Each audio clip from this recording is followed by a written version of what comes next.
Welcome to our next episode of Fandom Family Chats. This is a production of Family Fan Clubs on Facebook. You can find us all over Facebook. You can find us all over social media under Fandom Family Chats. Look us up, get dialed in, get plugged in, and get ready to listen to some crazy people talk crazy stuff. Welcome to Fandom Family Chats. I'm Shelby. I'm Eve. I'm Amanda. And today we're talking about Station 19, Season 5, Episode 12, and Grey's Anatomy, Season 18, Episode 12. Episode 12 already. I know. And that means we're halfway there, right? We're usually in the 20s, right? Yeah, I can 20s, never remember. except for that COVID year, Yeah. which shall never be spoken of again. No. We just anytime I rewatch Grey's, I'm just gonna skip over season 17. It was Yeah. I don't feel like there's anything in there that I need to see again. nothing worthwhile. So Every other season I'm A-okay with. Yeah. So do you guys want to start with Station 19 since it comes on TV first? Yep. Let's do it. All right. So at the beginning, we see Jack placing posters around the city for the Dean Miller Clinic. Were you guys excited to see that up and running? I was so crazy excited, and I think most of it was because Jack was so nervous. I know. Like he so badly wanted to do well, and I think the reason I liked seeing Jack so nervous is because I don't think I've ever seen him with a project that meant more to him. Yeah. This one is going to mean the most, I think, to all of them. I mean, because they were all so close to Dean. Yeah.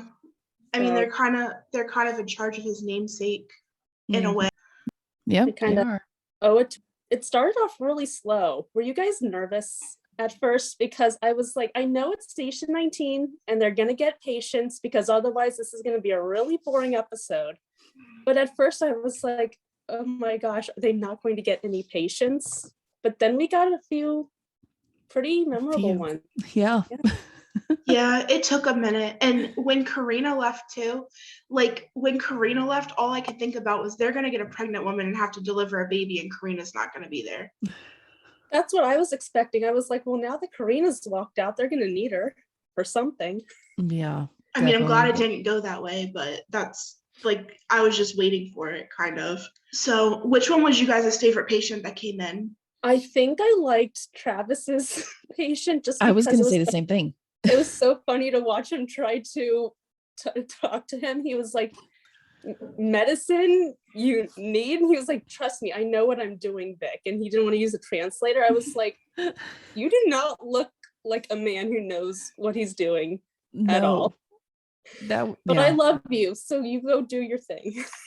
But then he did end up using the translator on his phone then, because then when Chief Ross came in, that's what he was using. Did he?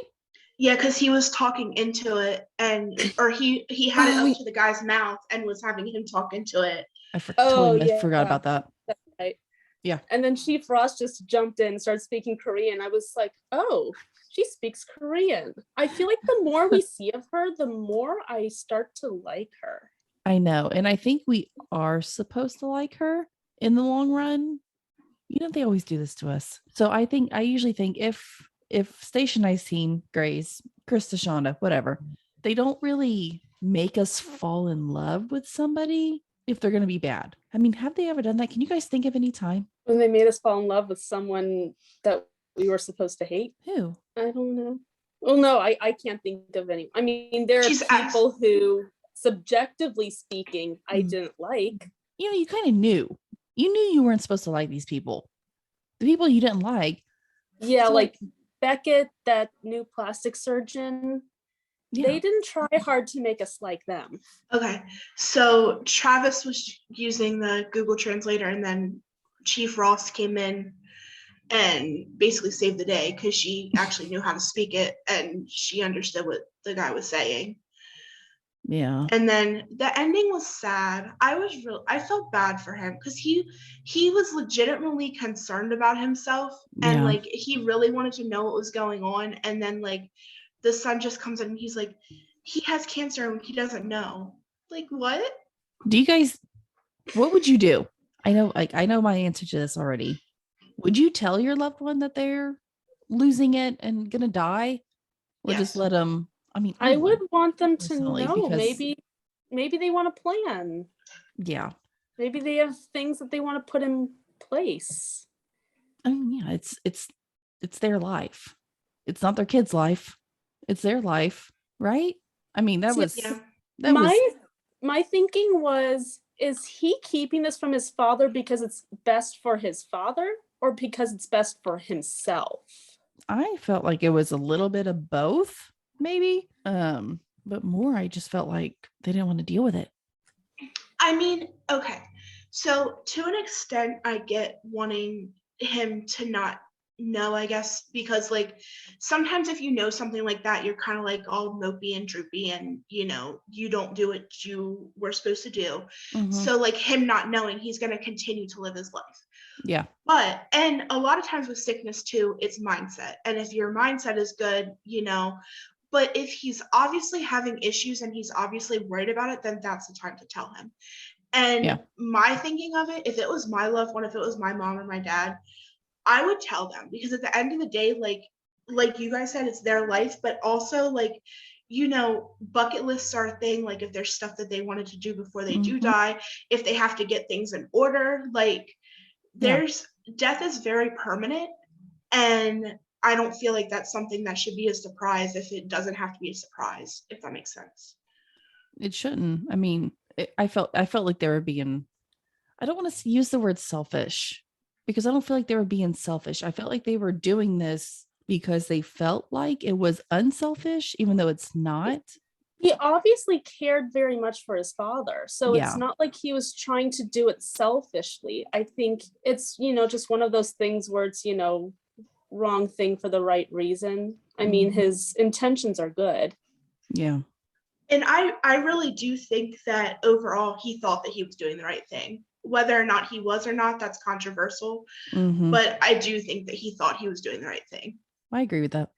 I don't think they were like trying to be malicious about it or anything. I just think that, all people live this earth in their lives in a different way that sometimes other people just don't understand.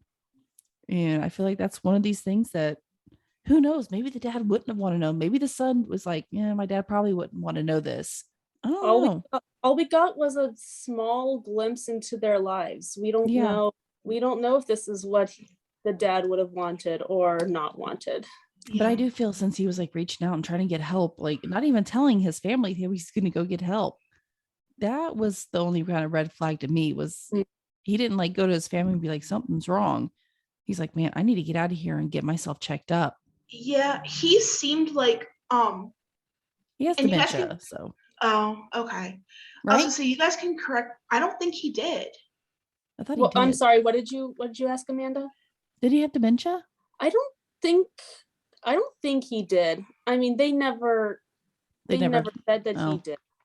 And see, that's what I was going to bring up. They were acting like he couldn't leave the house without telling them and stuff like that, but it didn't seem like he had anything mentally wrong with him.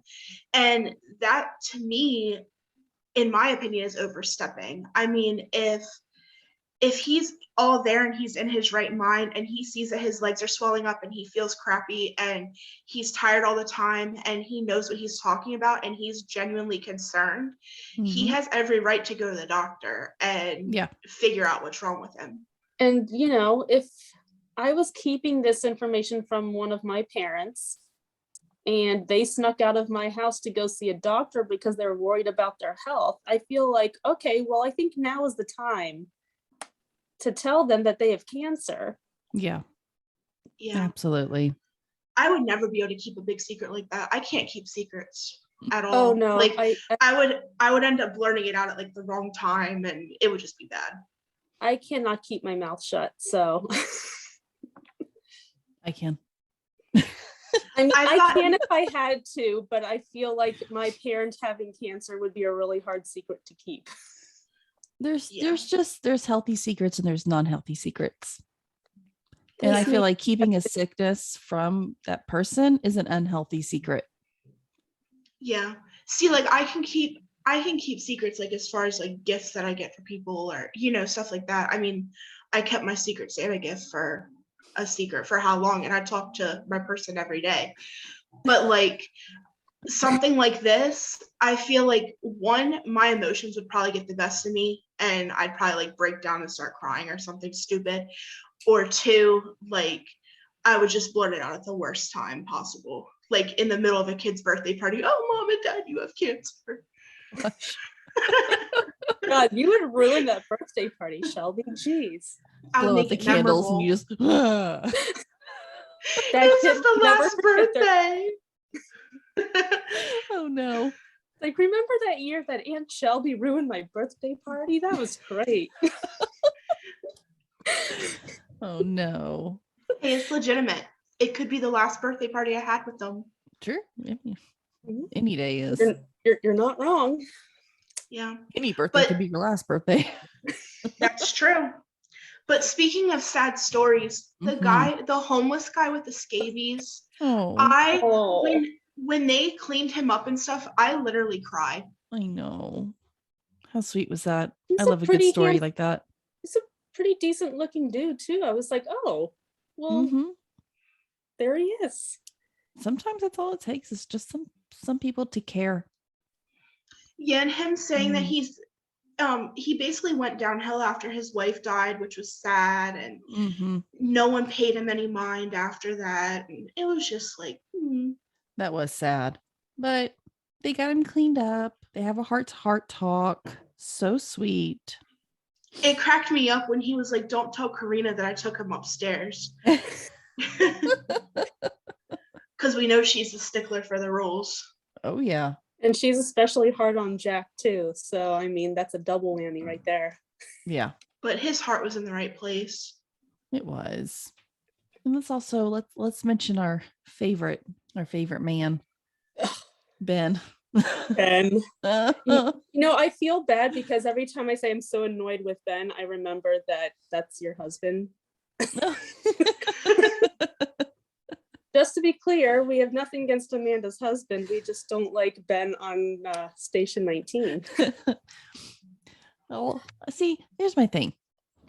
I love Ben from Station 19, but he makes me mad a lot. I feel very disappointed in him a lot of the time. He needs to be better. It's just like you can't hate him because he's Ben. I don't hate him. I'm just more annoyed by him. And I just want him to start making better choices. I'm like, you think Bailey's husband would like have enough common sense to not do half the crap he does? I was okay with him this episode though. I didn't have anything like bad about him this episode, but I'm saying weeks prior, we have just really dug into him. Oh, He was better this episode, definitely. But he was also being watched. Oh, I have a question though. Obviously, I don't know anything about custody battles, having never even had a personal child myself. Is this something they do? Like, do they really care about how you are at work? I don't think they would honestly go this far in real life. It seemed really weird to me because I was like, why should she care about what he's like at work? Shouldn't they be like interviewing him like in his home and observing like how the family operates? I don't see how him at the firehouse has anything to do with anything. See, I could see them going to, I mean, they don't do this. I could even see that, they would talk to his boss maybe and be like, how is he at work? But not going up there and watching him and following him around. I mean, like maybe going to his boss and saying, how does he solve conflicts? Like, how he handled these situations, but something like that. And usually they'll ask family and friends and stuff like those questions and not. I thought I missed something because I was like, why is she at work just watching him? Because he was on edge the whole time. Yeah. And he actually had a pretty good patient this time too. Thankfully. Yeah. The one thing I was confused about with that too was she said that she talked to him prior and like set it up with him or whatever. but I'm also very new to watching Station 19. Did they set that up prior, or because I don't remember in the past episodes? It must have happened off camera. Yeah, that's what I'm Okay. thinking. I mean, I haven't seen all of Station 19, but I've seen this whole season. I haven't. Because I don't understand why, if they knew that the opening was going to be this day, why would he make the appointment for that day? Because he kept saying, oh, today of all days, you know what I mean? But it sounded like he knew, based off of what she said, it sounded like he should have known that she was coming.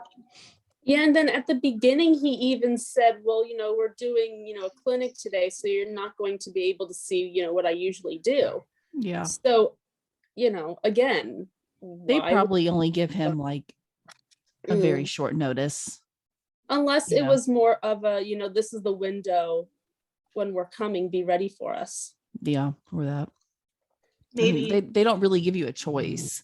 I don't think they really care about what time works best for you. No, they don't. And I mean, if they're looking for him, like, depending what they're looking for, maybe they just decided to just pop up on him type of thing. Mm-hmm. But his patient, what did you think about the son and the mother? They were fighting so bad. Oh my gosh, that was really uncomfortable. They were like yelling and screaming in the clinic. I'm like, there are other people around you. They can hear all of your business. And I don't know about you guys, but like when I see like people screaming at each other like in public, it's really, really uncomfortable. Oh, it is. And like I'll stand there and be like, should I call the police? Is that what we do here? Should I just walk away awkwardly like I know I'm going to end up doing anyway? Like, here's where me living in a big city comes into play. People are fighting all the time. I hear people screaming and fighting all the time. I've seen physical fights in parking lots, going to the grocery store. But I don't ever feel uncomfortable unless it's somebody I know. Which thankfully I don't really associate with people who just start brawling in public. And that is very, very uncomfortable. If you know the people. To me, if I don't know them, I'm like, you know what? You want to scream at each other? I mind my own business. I'm not getting involved in it. Yeah, it went like I felt like it escalated, that argument. It escalated pretty quickly. Did you guys feel like that? Yeah. Because it's like they went from like arguing to like screaming at each other. I'm like, holy cow, what's happening? I don't understand. Yeah. And I didn't really understand, like, I understood what they were fighting about to an extent, but I didn't think that it was something. Their dirty laundry shouldn't have been aired out in public. Does that make sense? Like, the guy was worried about his mom, and therefore he's doing drugs to, I guess, cope with that or whatever. But he was there for an ulcer or a boil or whatever that thing was that they drained. How did that bring up the whole heroin thing? I feel like tensions were just so high between the two. They were just, they went from arguing to screaming at each other, and then they were crying and hugging. I'm like, whoa, it's like, I don't get this. I'm so confused. I think I actually went back and I'm like, I must have missed something, because now they're like, now it's, 90s sitcom ending over here. So I went back and watched it again. I was like, nope, still weird. Yeah, it was like, I don't know, it was very bipolar. It was like, it went from like 1 to 10 back down to 1 very quickly. Yeah. Yep. Which that means they do this every day. Yeah, Ben did I think he was frustrated at the end of that, because he was like, he ended it on a really good note with those patients. And like, he really got through to the both of them. And then he was frustrated because he turned around and the lady wasn't even there watching. He was like, of course, the one good thing I do and she's not watching. I'm like, Ben, cool your jets. She doesn't even need to watch you at work anyway. I'm not sure why she's there. So dumb. Maybe because he's always at work. But it did turn out good though for them. It did. Because based off of how he dealt with that conflict, she determined that basically like he's probably a good father and all of that, which I think was good. Yeah. Unfortunately, though, she did break the news that even with her good recommendation, the outlook does not look good. Yeah, it's going to be a long shot. Which, Well, at this point, this is what they're looking at. They're looking at two people who want Prue, both who would need to hire nannies in order to appropriately take care of her. yep. So they're not going to, so really the only option is rip her from her biological family or keep her there. And from what I understand, they don't. They're going to try to keep you with your family. Yeah, they're not looking to take anyone away from their biological family. So things aren't looking great for Miranda and Ben right now. I feel like it's going to have to come down to the grandparents letting Ben and Miranda take her. I really don't. They're going to have to recognize that they're not young spring chickens anymore. Like they may not be able to raise her all the way into 18, beyond. Yep. And that might be honestly what they have going for them, because meaning Ben and Miranda, because if they go to the judge and they determine that Prue's grandparents aren't, healthy enough that they will live to be that long, then Prue's going to be misplaced again, or that's not the word, but she's not going to have anybody again. Even though Ben and Miranda are the right family. I'm sorry. Ben and Miranda are the right family to take on Prue. They're younger. They both have stable jobs. They're not currently raising kids. Not to mention they have the entire firehouse backing up to help raise Prue. Like they all love that little girl. Yeah. And the hospital too. I mean, as far as Miranda goes, look how much they step in with Mare's kids and all of that too. And not only that, but they Miranda and Bailey have other kids. Miranda and Ben have other kids that could, watch after her. They obviously love her and she loves them. At the end of the episode, we saw her on FaceTime with Ben and you could just see the joy in her eyes talking to him. I know, that was so sweet. That joke that she did with Jack, oh my God, that was so cute. Like, I have no idea who taught her that. I'm like, oh yeah, sure, Jack. So sweet. I don't know. I don't know what's going to happen with this. I don't know either. One more thing about Ben though, and this kind of goes into the call with Andy. She called Ben to do the mobile surgical thing or whatever it's called. Yeah. Do you think that he would have agreed to do it if that lady wasn't there? Or do you think that he was really set against it? I feel like he might have tried a little harder to get approval, like right there in the moment. But I think with that lady there watching him, he just wanted to push it away and just focus on what he was supposed to do. Yeah. It's like he didn't want the extra. He definitely, I think he would have fought a little harder if she wasn't there. I do too. He's trying to be too careful, which can you blame him? No, and the reason I wanted to ask is because like we know how reckless Ben is. So I was kind of surprised when he said no, but then I was like, well, if he thinks that this is gonna, hurt him from getting Prue eventually, like obviously he's not gonna do it, which kudos to him for seeing that. Because he doesn't always think before he does things. No, he sure doesn't. He rarely thinks before he does things, which is why he's had 3 careers. Still frustrates me. That's a whole other podcast though. Oh, you can make a whole podcast of just about me complaining about Ben's job choices by myself. Nobody has to get on with me. I can just rant to myself. And at the same time, we can just have Jeanette talking about Will from Chicago. So there we go. You guys are all set up. We'll do that. We'll just make that one whole episode just complaining about people. Isn't that what we do anyways? So in the meantime, we've got all of this stuff happening at the clinic, but then we still have calls going on in the outside world. at 23. See, I watch so many medical dramas now. I know. cannot keep track of which number belongs with which station. I was like, station 23, is that right? That doesn't sound right, but I was It's like, whatever. right.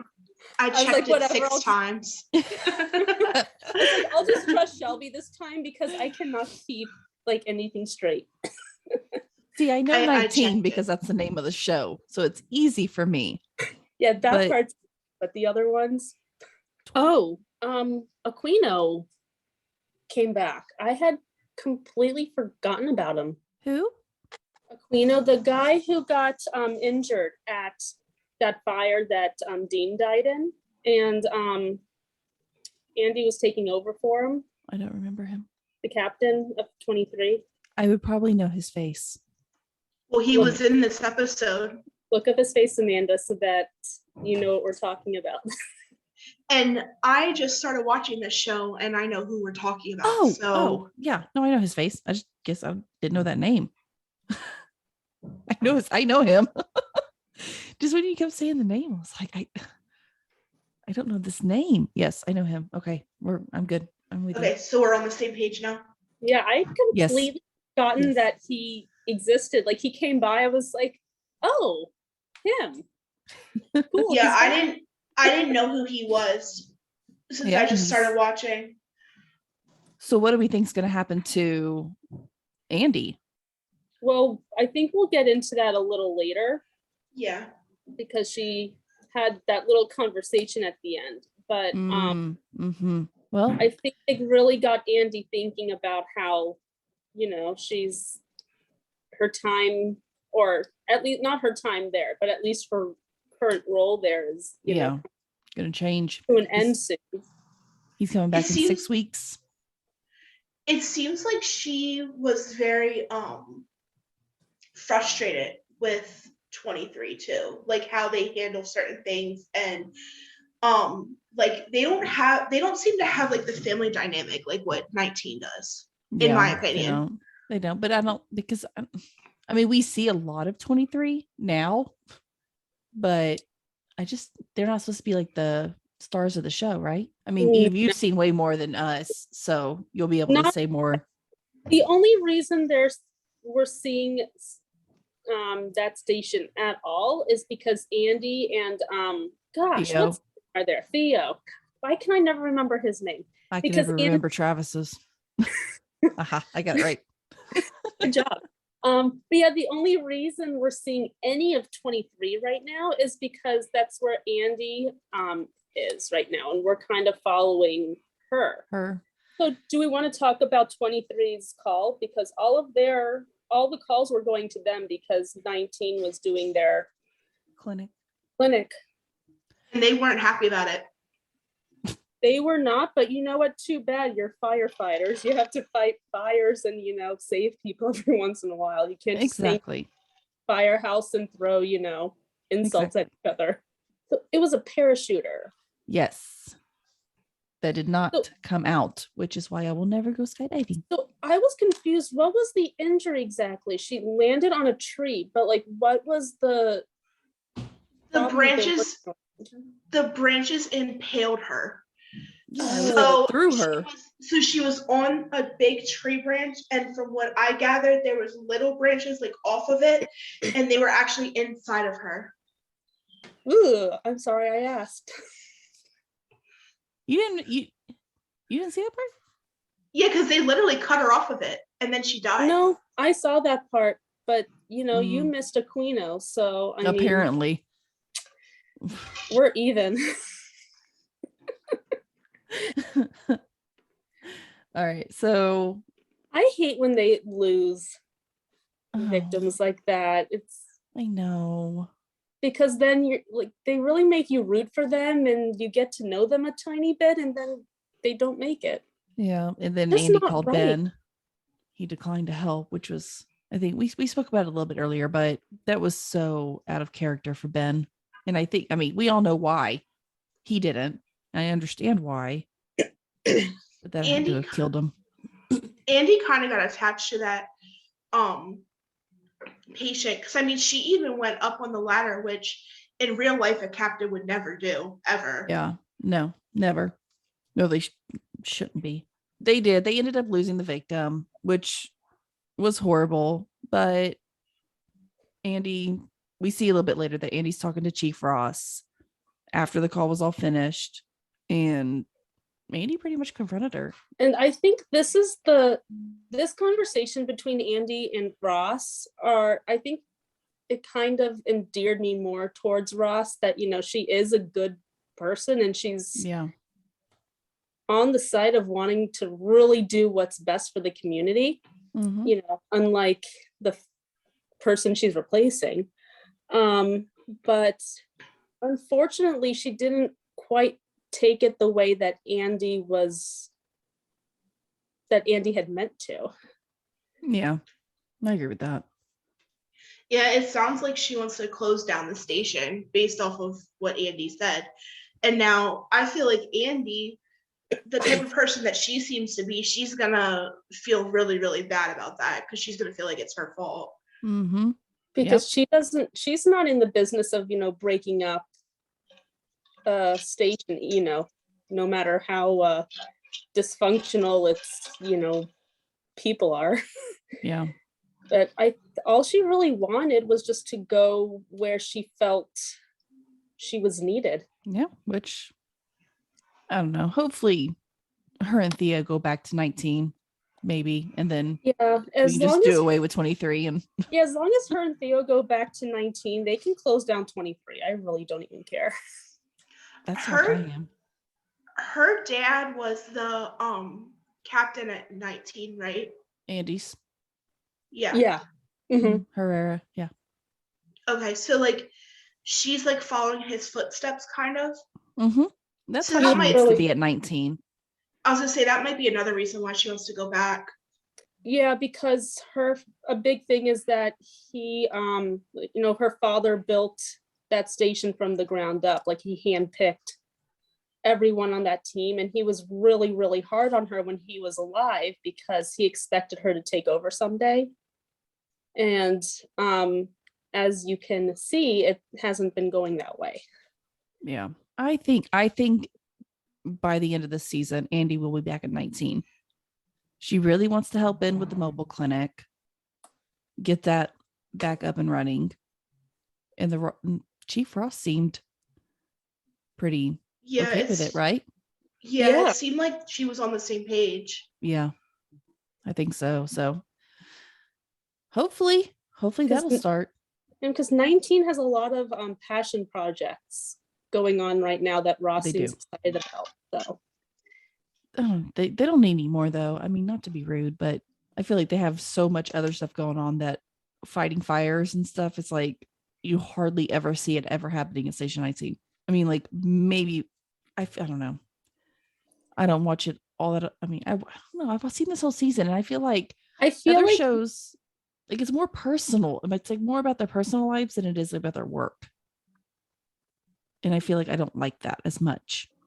I wish they would take more of the, like, being out in the field and like seeing the scenes. And I feel like Station 19 has always been that way. It hasn't been much about, the work they do, but more about just their personal lives and relationships. I mean, I still love it, but I feel like they do more like just within the station and less, out doing stuff. See, and I feel like that's why, like, when I started watching it from the start, I think that's why I struggled to get into it, because that's the one thing that I love about Chicago Fires, that it shows the fires. And because, mind you, I worked really closely with I was an EMT and stuff, and I worked really closely with it. So like I kind of enjoy that, and like seeing like the background of all of that. So, and that's why I like the Chicago shows, because they're more gruesome, I think, in my opinion. Yeah, you get to see more. We got to see a tiny bit more of Ross and Sullivan, their whole thing. I was kind of looking forward to their little relationship. It seemed like it was going to be really fun, but I still think it could be. Yeah, I'm not putting it out yet. Yeah, from this episode though, it seems like they're gonna have to start, cooling it a little bit because Beckett's kind of onto them. Except who cares what Beckett thinks? So Boo, Beckett. Yeah, but I think it's the judgmental part of it, and he's kind of holding it over their heads a little bit. He is, but that's Beckett. Yeah. he doesn't have much going on for him, so he always has to have something over everyone's heads. Yeah, exactly.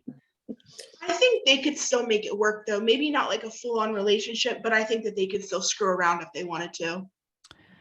They're just gonna catch feelings, and then Neither one of them strike me as the kind of people who are gonna screw around, especially with each other. yeah, it's gonna have to be a relationship, which is also gonna get really complicated and messy pretty fast. But then again, I love a good love story, so I can't say like I don't want it, because I like any love story. And I feel like Sullivan does need to find somebody. I just don't feel like Andy's the right one for Sullivan. So I don't think Andy should be with anybody right now. She needs to be by herself for a little bit. I was kind of liking that they had history. I mean, Yeah. I haven't watched that much of it, but just based off, I mean, they have, the actor and actress have killer chemistry. Mm-hmm. Mm-hmm. Definitely. They do. And I mean, not much has gone on here, but here's the hope of seeing it later. I hope they keep it on. I hope I they really circle do. back to it and find a way to make it work, because I was really liking it. Yeah, I was too, actually. So Yeah. hopefully they bring that back around. But Sullivan and Ross weren't the only ones with little broken hearts this week. Oh, I felt so bad for Travis. Oy. I know he really messed up, and I get that. Mhm. But for Emmitt, I mean, it sounds like they have like a lot of history too. And for Emmitt not even answering his phone calls and stuff, like, I don't know, that just seems petty to me. Sometimes you need to cool down. I mean, obviously he didn't want to talk. I mean, if you're trying to communicate with someone in literally every form of communication you've got and they're not responding, at Yeah. some point you need to take a hint. Maybe they don't want to hear from you. Yeah. Which is Yeah, I exactly guess. what Emmitt came down to the station to tell him.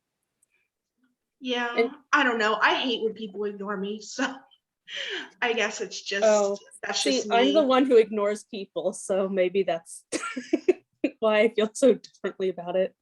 Do you guys Oh, think I- Emmitt is done with Travis though? Well, here's the thing. Travis doesn't think that they're done. But Emmitt So- does. Emmitt seems to think they're done, so I don't know. I do. So remember that embarrassingly awkward painting that Emmitt gave Travis? Yes. And when I think Travis was talking to, I think it was Vic he was talking to. He was like, or maybe I can make, a portrait of him to show him how much I care. I'm like, nobody does a portrait of themselves to show how much you care about them, especially if they don't want to talk to you. No, he needs.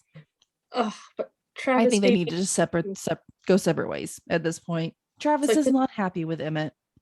This is their second go around too. So yeah, it needs to be. I mean, I like Emmitt, and I'll be sad if we don't get to see him, but I just don't think they're right for each other. Obviously, Travis doesn't think they're right for each other. yeah. So I mean, he needs to let Emmitt go. But do we think that it strives that he's admitted that the reason that he is the way that he is because Emmitt reminds him of his father? Or do you think that's just a cop-out? I think it's a cop-out. I think it's a cop-out. And even if it wasn't, that's something that Travis needs to figure out on his own before he can even consider being in a relationship with anybody. Yeah, absolutely. So to keep Right. moving on. Moving on. Moving go. on. So Karina's finally. finally. Go ahead. Oh. So Karina's finally back, and they're talking to Maya about the sperm donor. And Okay. they decide that they want someone that they know officially. Unofficially. maybe it'll be Jack. Hey, As soon as I he mean, said she that, brought it up, so as soon as he said that, I was like, oh God, Jack, stop talking. And then after that, I was like, it's not the craziest idea, I guess. Awkward. I don't see anything that maybe. wrong with it. I really Awkward. don't. Awkward, maybe a little bit, but Why? Why does it have to be awkward? well, because Shouldn't be. the I know they're past, but yeah, I mean, it's not like that I think it anymore. could work. I think it could work out. Jack's a good guy. Mm-hmm. He'll follow their lead and fill whatever role it is that they're expecting of him. Yeah. I mean, they want somebody close to them, is what I'm Yeah. understanding. And he's practically family, so yeah. Why not? I think Jack is a nice choice, but I guess we'll see. He's kind of, I think he's maybe the too obvious choice. And Station 19 and Grays, they don't like to usually do the most obvious thing all the time. They will throw it in there. Don't get me wrong. Okay, just for fun sometimes. So the preview for next week on Station 19 looks like they are going forward with shutting down 23. Boo-hoo. Oh, boo-hoo. And also Sullivan and Bennett. Beckett. Look at you, you wrote Bennett in here. I said it.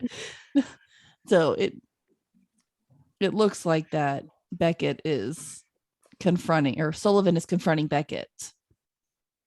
I guess again, because he already kind of has before.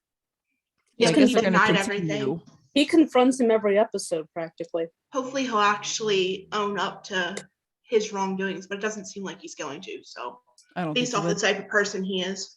No. And okay. So, and it finally I know we were talking about it earlier. We finally get some action in this next one. It looks like we're going to have a big fire with some sticky boots. What's all that sticky stuff? There's looks like it's like a hazardous waste. Ooh. Ooh. Something dangerous and exciting. Yay. Just don't kill anybody and we'll be fine. Get us, really worried that we are going to lose someone, but that everything's all right in the end. Yeah, that's what we like. Just don't actually take them away. Just make us think that they're being taken away for a little bit. Just make us think it. So next week looks good. I'm not gonna lie. It looks a little bit more exciting than what we've been having. I don't know. We better not be disappointed. Oh, I don't think we will. All right, so let's jump into Grays this week. Oh boy. Raise your hand if you were disappointed. Raise your hand. Raise your hand. Raise your hand. I was more than disappointed. I was disgusted. I even on this podcast when we were talking about this preview for last week, I said this looks so good. And I swear they put every good part into the preview and then we didn't get anything else. That's how they get viewership up. I'm like, what is that? Yeah, I watched it and then I texted Shelby. I was like, excuse me, is that it? I know. I was like, that's all we're gonna get? Like that was Shelby even told me before I watched it that you had told her it was disappointing. I was like, well, great. And coming from me, I'm the biggest Grays fan out of all of us. I was like, well, if Amanda thinks it was disappointing, then, it's probably pretty disappointing. I mean, I thought the way that they were going to bring it up, I thought there was going to be like so much like more like deepness and depth and romance and, them figuring out relationships. And I was excited to see all that. I thought my vision for this episode was that it was going to be, kind of a look back on Ellis's life, around the time she was pregnant with Maggie and, giving her up, a few flashbacks, her reading the letter. And no, it was just like Maggie drifting back and forth. And I'm sorry. Kind of being a jerk. And yeah. I was not pleased. Okay, and I'm sorry, and maybe this is kind of rude, but we've already done the whole fever hallucination thing. Why are we I doing know. it again? I know. And it just Because ruined they've Ellis been on even for- more. Because this is season 18 and they're running out of storyline, Shelby. That's why. They have plenty of things they can do. They just like keep circling and reusing things, and I'm getting really tired of it. There is hundreds of other things that they can do. I've seen things in other shows that they have never done in Grey's. And my thing is, if they're gonna redo something, okay, but redo something from the first season, not from something that you did a whole season on last season. Like, am I wrong? No, you're not. It's like, wow, our viewers really liked this last season. Let's do it again. Yeah, no, we didn't like No, it. your viewers were watching because we've associated 10, 20 years of our lives to do this. You can put nothing on the screen. You're like, here we are, just watching it. Like, come on, get better. So Meredith is out of town like usual. Amelia and Kai are out of town, which leaves Winston and Maggie at home looking after these kids, right? Meredith being out of town so much really bothers me. And like, I know I have no right because I'm not a mother or anything like that, but it really freaking grinds my gears. Why? She's a Grey. She is Ellis. I mean, and she's not as bad as Ellis. So I'm not going to put that on her. But I feel like her kids have always kind of grown up like this. You know, they don't really, their parents were both surgeons. I mean, they're both not around very often. I mean, I get that, but being away for work is different than being away to go to a cabin to screw your boyfriend. Hey, honestly, I used to think like that. Now that I'm a parent, she's a single parent. I But don't she's blame not her. even around to get tired of her kids to need a vacation. Yeah, but she's starting a new relationship, which you need private time and alone time. It's fun and exciting, and you don't want your kids, running into your room. You don't want I those things around. guess that's what the lock is for. Like, I don't know. I just So you'd really rather be ignoring her kids, at home rather than ignoring them from across the country. at least she's there. But Amelia was in Minnesota too, so I'm wondering if this was like actually a time that they needed to be in Minnesota, kind of closing up their. But she wasn't in Minnesota. She was at the cabin with Nick, and that wasn't in Minnesota. She was emailing. Yeah, we see Bailey and Ellis running around being super hyper, and Maggie has the flu. Oh, poor Maggie. Poor Maggie. And Winston. Bless his little heart. I mean, I feel like I'm liking Winston and Winston more every episode. Yeah, I am. He really took on Mr. Mom here. He did. I mean, not even his kids. And I thought it was so funny because Maggie's like, no, I can't do that to you. And he's like, Maggie, I'm a surgeon. I can deal with kids. Yeah, as soon as he said that, I was like, no, I don't think you can. then he loses Ellis. That was hilarious. Then when he could find Ellis. And then they finally find her and she's like, did I win? Did I win? Oh gosh, she's so cute. I'm glad we finally got to see Bailey and Ellis. I know. We haven't seen them in so long. We've Their seen Zola a casting, little bit. yeah, their casting for Bailey and Ellis is like top notch. Mm-hmm. Oh gosh, that little Ellis is so gosh darn cute. I know. And she really looks is. just like Meredith, in my opinion. Mm-hmm. And Bailey looks just like Derek. Mm-hmm. Looks like a little boy Derek. So while they speaking of Ellis, when they find her in this closet, they find this box of Ellis's stuff, which Maggie was kind of surprised because she knew Meredith had gotten rid of everything, which proves to me that Meredith has probably brought this box back and forth to her. Did she never look in it? Where do you guys think that was this box always in that closet and she just never moved it?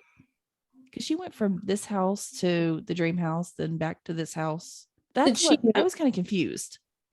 I didn't think much of it until you just mentioned it now, but now I'm wondering, did she know what was in the box? And if she did, why has she just kept it to herself this whole time? That's what it seemed like. She didn't know it was in the box, but that also really confused me because, If she doesn't know what's in the box, why would she bother hanging on to it all this time? well, that I mean, who knows? Maybe the box was like, in the closet, and even when Alex was living there and everything, he was just sitting in that closet. I don't feel like there were any of those people were ever the type to like spring clean closets. It's TV. It's not supposed to make sense. I guess. Yeah, I mean, it though. could have just, because Ellis was kind of like shoved in there. Little Ellis was kind of like shoved in there hiding. So, I mean, it could have just been, in Shoved there, back and there. it was Meredith's house. No one looked through the certain closets. Like, your room was your room. You could use the kitchen, whatever, but no one looked through anything. It could have just been there. Yeah. Because it used to be Mama Ellis's house. So she could have had it there. Yeah. Yeah. I mean, that's very plausible. That was one of my guesses of maybe it was just always there and they didn't know it. Because I don't see Meredith holding that from Maggie for any reason. And even if she did like read it, and I mean, what we're about to talk about, what was in that letter, I don't think Meredith would have even. Well, Meredith didn't seem to know about it because she, at the end, she said, this doesn't even sound like my mother. And it, based on her saying that, it doesn't sound like she had ever read it before. Yeah. So I guess maybe it was just hidden in this closet this whole time and nobody knew about it. Because that was Ellis's house before it was Meredith's, right? So it could have just stayed there. Did anyone else feel like this episode with like the whole with Maggie sleeping and like seeing Ellis reading the letter and stuff, and then like her adopted mom, did anyone else feel like this was just a reason to get a Kate Burton and whatever her bio mom's name's cameo in? I didn't see the point in this at all. But yeah, it just felt very trippy to me, and something like this isn't worth doing this way.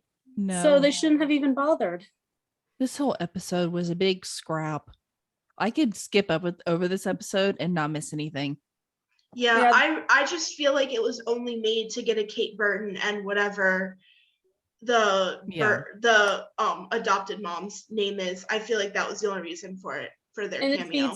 It feeds into that theory that you have too. Right, but they could have Maggie reading the letter without it being as weird as what it was, in my opinion. Yeah. They definitely could have. Like I said, we already did the trippy COVID fever thing. We don't need it again. Yeah. Maggie never even met Ellis, so how is she dreaming of Ellis reading her a thing? I don't know. It was all really odd to me. I did not. I mean, 3 out of 10 on this episode is my rating for it. Oh, 3 out of 10. That's generous. 3 out of 10. And that is a really, really bad rating for Amanda when it comes to Grace. But you usually like the episode more than everyone else does. Yeah. Not this time. No, I didn't. Because, okay, if the letter would have been loving and nice and something constructive, I could see the point of the episode. It would make more sense. But it was so mean. Anyways, we see Maggie upstairs, laying on the bed, reading this letter that Ellis has written to her. It's really bad. Like, she couldn't. I'm sorry. I know Ellis was like this evil lady, we all say, but she had to have like already been ill writing this, right? Like, she had dementia or something already. Like, Alzheimer's was already setting in at this time. Don't you think? You'd have to think so. Otherwise, what the heck was the point of writing that letter if she was just going to be so mean? She had to have not had all of her faculties in check. I mean, she never sent it. I don't think she ever actually intended for Maggie to read it. I don't think so. But again, why keep it? She never knew Maggie was going to start working at the same hospital as Meredith and then meeting each other. I mean, she would have probably never in a million years thought that would have happened. You know what I just thought of? Was Ellis an alcoholic or anything like that, like Richard was, or was she okay? She was okay. I don't think she's an Okay. alcoholic. No.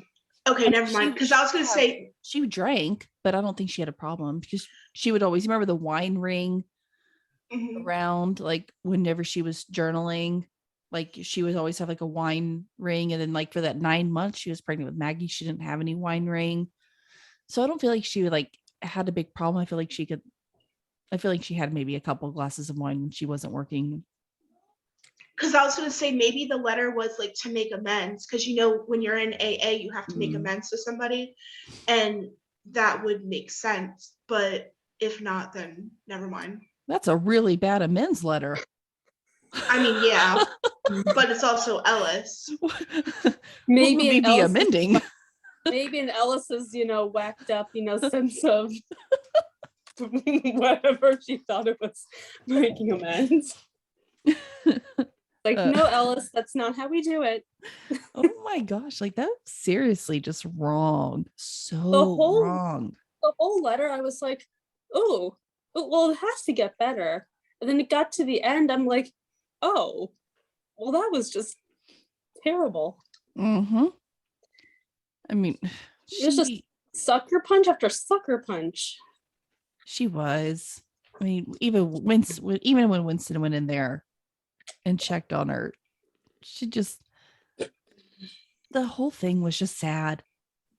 Because really, I think we were all expecting for Maggie to get this meaningful letter from Ellis from like beyond the grave that was like, what I really thought the letter was going to be was like, oh, I've checked in on you when you were growing up. I'm proud of who you've become. But then again, I mean, I don't know That's why. what I was I don't know why I thought about that, because I mean, it's Ellis we're talking about here. Yeah, that's what I thought it would be. And then I got to the end and I'm like, well, what did we expect from Ellis Gray? I know. The only closure that Maggie probably got is the fact that Ellis was interested in cardio too. Yeah. And that's something that they have in common. And I wouldn't even really call that closure, except just like something that they have in common. Which I did like that little aspect. I did like that they gave her some sort of there's a word for it. I keep thinking a likeness. That's not the word. Similarity. Yeah. Some kind of similarity between Maggie and Ellis, which we didn't think there was anything except being surgeons. But she could have gotten that from Richard as well. Yeah. I don't know. Oh, before we completely forget, Zola's little talk with Maggie. Yeah, she doesn't want to hurt Meredith's feelings for asking about her parents. Do you think my mom still thinks about me? Oh. So also, guys, I feel like a really bad, I was going to say Friends fan. I feel like a really bad Grace fan because I thought Zola's parents were like dead. I don't think we really know much about Zola's parents, do we? Do they ever say anything? Like I cannot remember it was saying so long. Like she was adopted from I don't know. I looked it up. It some country in Africa. Yeah. But and she was sick, and that's why she originally came to Seattle, was to get that surgery. And then Meredith and Derek fell in love with her, and here we are. But I don't know if they ever mentioned her mother. See, I thought that they were alive, but they couldn't afford like her medical care and stuff, so that's why Derek and Merritt got her. That's what I'm looking up now. I'm thinking maybe the mom like had to surrender her. I feel like there's something. I'm looking it up right now because it's gonna really bother me now. So while you're looking it up, do you want me to tell you my theory? Yes. Me and Eve were talking about this the other day. So this whole Maggie thing could have opened up a storyline for possibly Zola finding her birth parents and like trying to reconnect with them. And I think I would really like that if they did that. I do like that. Because really do. Maggie might have like references or information like that she could help Zola to possibly like find how to do that.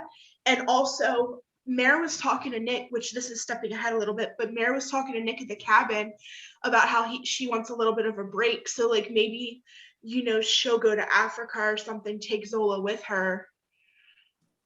Cause like, I don't know when this all takes place, but like, even if it's summer vacation while Zola's off of school or whatever, they go to Africa and do like a little like mission trip or whatever they call it in Doctor World, and possibly like meet up with her family.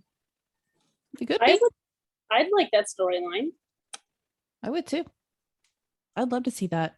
I just looked it up. Like I can't find anything, any information about Zola's birth parents, like if they've mentioned it or anything. So maybe they haven't. Maybe they left that open so they could come back at a later date and do an episode, I guess. They could have just kind of left that information out just so that it was left open for them to do kind of whatever they wanted with that moving forward. Yeah. Yeah, because I mean, that would be a different storyline that they haven't touched yet. And now that Zola's getting old enough, you know, she obviously has questions. And maybe now that Maggie told her that Meredith won't be upset, you know, that could open up that door. Yeah. Absolutely. I think so. I mean, while we're getting off on Meredith and adoption and everything, let's talk about Meredith and Nick's little getaway with the good Charlotte's prize. Eve has a lot to say about this. Yeah, I was very fascinated by this whole thing. So, you know, they're enjoying their time together. They're having their relations. And then Charlotte walks in. So we finally get to meet Charlotte. I know. And she walks in with her, we'll talk about her boyfriend in a little bit. But, you know, she walks in and she's covering her eyes and her boyfriend is standing there just looking at them. I'm like, oh boy, he's going to be one of those. And then it takes her a minute and then she like covers his eyes like for him. Like, dude, that's not a normal thing to do. Like, just stare at somebody.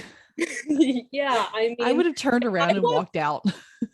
Yeah, like if my boyfriend like took me home, like took me to a cabin and I saw like his family members, you know, in a compromising position, I'd be like, peace out, I'm walking out. Like, and he was just standing there watching them. Because we learn later why that is, because, you know, he's a weird dude. Yeah, he is very weird. So let's talk about this interesting fella, as I referred to him. Silver. His name is Silver. Silver. Oh, but only, you know, only today is it Silver because sometimes his name changes. Yes. His name changes with, you know, with what's going on or something like that. With how I feel or like how I feel or like what I'm doing. Like who I am in the moment. Like, okay. So cool today story. his name is Silver. So today his name is Silver, and like his name was something different like a few weeks. Like it was Oak. Oak. Yeah, when Charlotte met him, he was Oak. Like okie dokie. And but then at one point Charlotte was arguing with Nick about, you know, the whole college thing, and she just storms out. I think Nick and Meredith are still there, and he's just sitting there looking at his steak, and I'm like, this guy's just. And he's like, oh, this is Wagyu, and Eve texted me then and she's like, what does this mean? I was like, oh, it's a really expensive kind of steak. So like this dude had probably like a $200 piece of steak in front of him. Yeah. Started a whole argument with his girlfriend and her uncle because he's the one that dropped the ball about all this. And all he's worried about is the steak, not chasing after his girlfriend, not making sure that everything's cool, not buffering the situation. He's worried about his steak.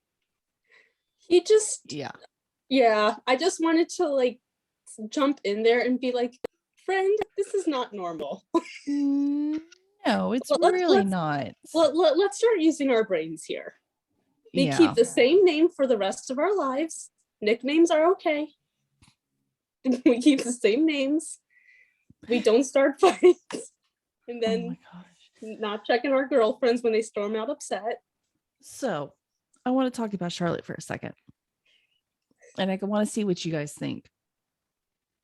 I do not agree with Nick in this situation. I'm very much on Meredith's side about this. To me, if he pushes her and forced her to go to college, she's not going to do good. She's not going to enjoy it. She's not going to enjoy her career. She's not going to enjoy her life. I understand where he's coming from. Like, I really do. I understand where he's coming from. He wants her to have a better life and a good education. But honestly, I just feel like I'd be like, you know what? Take a year off. Do it. Take a year off. Figure out who you want to be, what you want to do. Because, I mean, there's always time for her to go back to college later. Yeah, there is. And I feel like he needs to kind of back up off that. And hopefully, I mean, I feel like if he was paying for it, it should have been a discussion for sure. Yes. But it should have been a more tame discussion, and Yeah. he should have been more open to what she was saying, because if I remember right, she's already been in school for, I think she said 2 years, and she only has 2 more left. So technically she's an adult now, depending when she started. I'm assuming she's probably like 20, 21 maybe. Yeah. So if she's an adult now, she has every right to decide what she's doing. I mean, I think that the conversation definitely had to be had, but at the end of the day, it's her decision.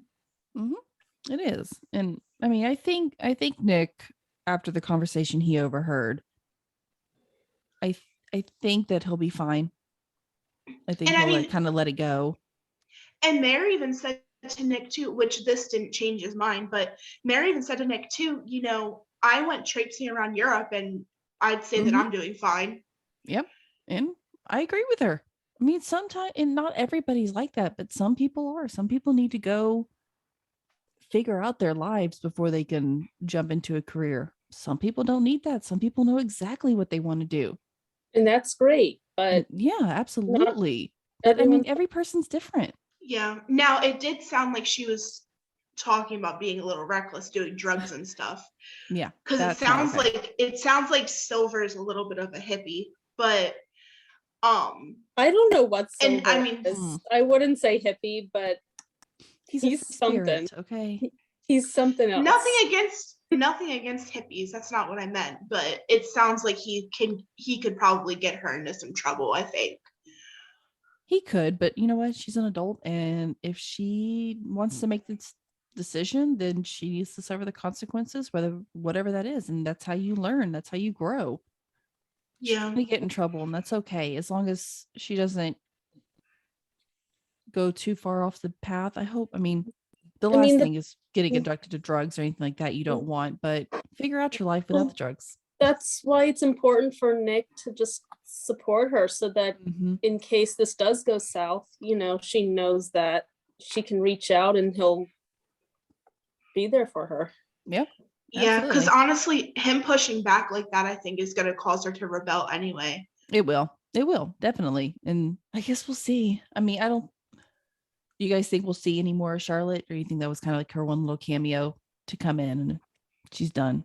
I don't know. I have a feeling that something's going to go south with Silver while she's traveling and she comes running back with her tail between her legs. I hope that doesn't happen, though. I hope that she has a happy ending, but the way that Grace is, I'm kind of wondering if that's what. And I mean, maybe if they do the adoption thing and they do what I said about how, you know, Mare and Zola could go over to Africa, Charlotte could go with them, and maybe that could be like a learning experience for her. Good. Yeah. With her free spirit self. I do want to add in here, because I have been thinking. I know I rated this episode very low, but I'm starting to kind of wonder if this was a episode to set up several other episodes and future storylines. Do you know what I mean? Like with the Charlotte thing, we figured out all that kind of stuff. We figured out the Zola wants to meet her adoptive parents and blah, blah, blah. You know, we've kind of like set up. Like it was a setup episode. Maybe. And maybe that's why it was so boring for us, is because maybe we just needed a whole bunch of this information, and then they're going to, because the whole Minnesota thing is about done, right? We kind of need something else to keep the season going. So maybe this was just a new information episode to spring off into the others. Well, we did ask Krista to please be done with the whole Minnesota thing, so we kind of asked for this. Well, you know what? I didn't ask for this boring of an episode. So she needs to work on it. I'll help.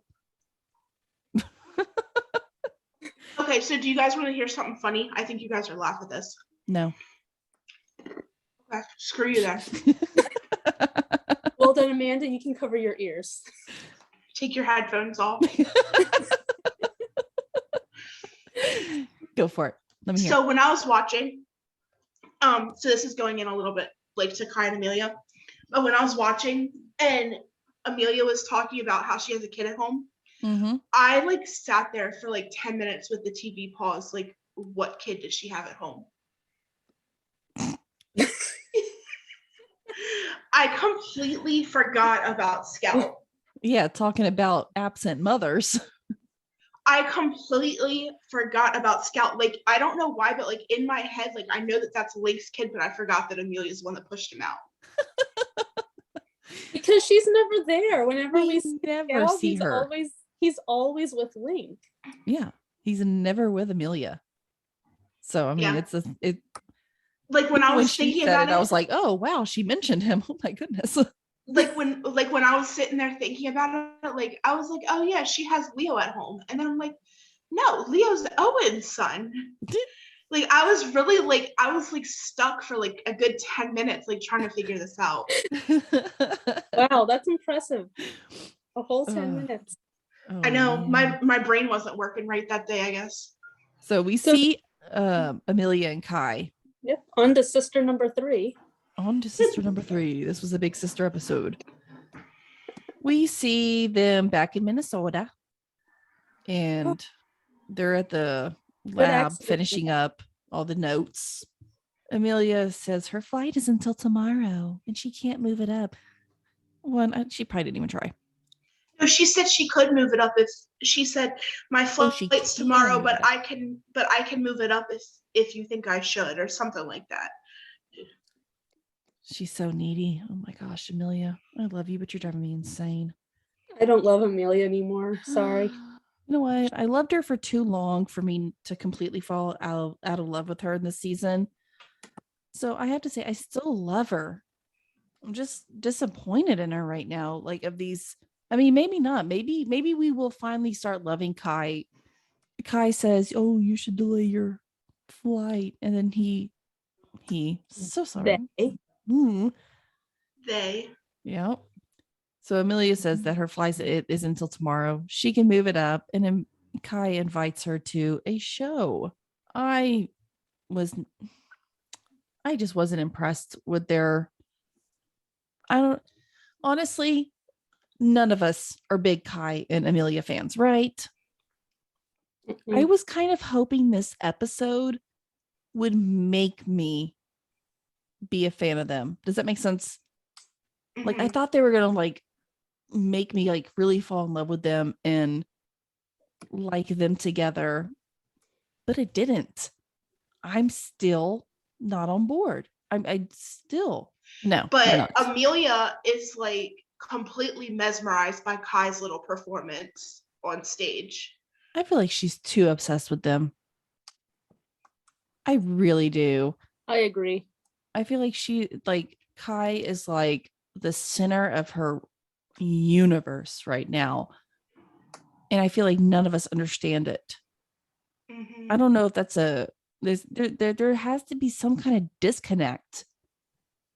They need to connect us better with Kai if they want us to get on board with Amelia and Kai. But they ordered, and I was a little bit thankful that Kai remembered that Amelia doesn't drink alcohol and he ordered the club soda. They. Dang it. Yeah, I mean, that was the one thing that was good. It showed that they actually pay attention to her. Yes. But at the same time, why did you invite her to a bar? Well, because she's there to see Kai play. Right? I mean, that's why they win is so That's Amelia where can see Kai's Kai gig play. was. Yeah. Yeah, I guess, but I don't know. I just feel I don't know. Whatever. I don't care about them enough to even care I anyway. know. And I'm going to kind of just run through this because I don't really care about talking about them too much. I'm sorry. They go back to the hotel and in the morning they have a talk about this future, right? I wasn't paying attention to a lot of it because I just don't care. Yeah. I mean, it was hot. I'll give them that. They do have chemistry. They really do have chemistry. I just The show's not doing it justice. no. They're really not. And I think, I don't know, maybe the show's, I mean, maybe Krista and them are just seriously tired of doing the show. I don't know. But somebody needs to get together because if I'm going to watch this, y'all need to start making it more interesting. Even though Just to be clear, I won't miss an Amanda, episode. just to be clear, Amanda will never stop watching. She just wants it to be won't. worth watching. I won't. Even, I mean, you can show me a black screen and there I'd be every Thursday night. Well, that's the only thing that'll make the show better at this point. I know. I don't. They got to get it together. They got to start redeeming themselves really, since we're definitely going to have another season next season. They need to get it together and start redeeming themselves on these stories. So anyways, they have this talk about the future. Amelia has a child. You know, she's got to get back to. And Kai's not interested in that at all. No. And I personally think that needs to be the end of them. But it won't be. It won't be, but I mean, Kai isn't into kids, and Amelia's got a kid, so that's kind of gotta be a deal breaker. Yes, you would think. Unless it has to be. Oh gosh. Unless Link has full custody of Scout, because we didn't even realize that Amelia was his mom anyway. She moves to Minnesota with Kai and they live happily ever after and we never have to hear from them again. And everything else just keeps going at Grace Sloan. Yep. 2 thumbs up for that storyline. Yeah, they can do that. That's fine I with like me. that. They can ride off into the Minnesota sunset and Link can keep Scout all to himself. Yep, I agree. All right. Well, that was Grey's and Station 19 this week. Did we cover everything? I think so. I think so. All right. I think so thoroughly. All right. So the preview for next week, we're finally going to get some medical action. Woohoo! Since we've been getting this week. Snake in the hospital. Snake. I love it. Okay. Actually, I hate snakes. But it's I feel like this is something new. I don't think we've ever had a snake in the hospital before. So this is new. I'm excited for it. Maybe I shouldn't get excited. Boo. I feel like every time I get excited for a new episode, they just disappoint Krista's me. watching. Every time you get excited, she knows she's got to make it boring. I know. I'm like, no, I love it. No. So we get to see the snake and we see Amelia's there. Richard's there. So I'm glad we get to see our people at Grace Sloan doing what they do. Hopefully it's going to be a halfway normal episode. We still don't see Levi there though. So hopefully we get to at least give us an update maybe on Levi. Hopefully they didn't say anything, but hopefully we get an update on Levi. I don't want any more downward spiral Levi. I want, I know that they Levi need to be back over that. at Grace. I want Levi back at the hospital or just nothing. Yeah. He needs to get out or come back because I can't do this sitting in his basement looking sad anymore. So also Nick and Meredith are talking. That doesn't look like a very fun conversation that they're having. What do you guys think? It looks like he's trying to force her to accept an offer to come to Minnesota permanently. Yeah, which right? I don't like. And I don't think she'll do it. I cannot see Meredith uprooting her life in Seattle for a guy. That would be that would be a total character change for her. Like it would. I really hope they don't go that way because honestly, she used to bend over backwards for Derek and she's come such a long way, like improving herself. If they go that way and make her that submissive again, yeah, I really hope not. I don't think they will. I really don't. I think if anything, Nick will come to Seattle. And my thing is, okay, Back to Meredith having kids. Meredith has 3 kids that are in school. Nick has no one. Nick can move. That's how I feel, and that's how I think. And I mean, Grace Sloan needs doctors right now. So Nick could get a job there. Bailey would hire him on the spot. You know she would. If Meredith could say, yeah, I mean, she gave him privileges there before. He did a good job. He can get a job at Grace Sloan in a freaking heartbeat. He can start work the next week. Bailey would look at him and be like, oh, you're a surgeon and you have a heartbeat? Great. Do you want to work here? Like, yeah, exactly. So, all right. Well, I think that's it. Let's talk next week. So if you haven't already joined our Facebook group, it is Grey's Anatomy, Grey Family Fan Club. And join in our conversation. We do games, discussions, pictures, edits. We do so much things there.